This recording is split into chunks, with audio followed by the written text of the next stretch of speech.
Direk Daryl Yap, minensyon ang direktor na pinariringgan ni Aaron Villena. Marami ang naniniwala na si Direk Joel ang di umano'y tinutukoy ni Aaron Villena sa kanyang cryptic post sa Instagram. Isa na dito si Direk Daryl Yap. Itatag ko sana si Direk Joel Lamangan at ilan pang artistang siya ang nagpa-plaster ng titi. Kaso na-unfriend niya ako noong 2022. Caption ni Direk Daryl sa kanyang post, sayang naman matatandaang nagbigay si Direk Joel Lamangan ng reaksyon kaugnay sa sexual abuse o molestation na reklamo ni Sandro Mulak at Gerald Santos. Noon pa, meron ng ganun tay.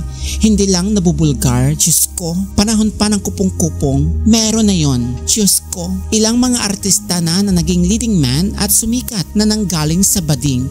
Ang dami na noon hindi lang nabulgar, ngayon lang nabulgar. Dati noon, secret. Matagal na ang mga ganyan. Luma na ang mga kasong yan. Hindi naman yan bago. Ang dalawang independent contractor ng GMA7 na sina Jojo Nunes at Richard Dodi Cruz ay kilala ni Direk Joel. Mabait yung mga bading na yon, hindi naman balahura. Mabait si Dodi, kawawa naman yun.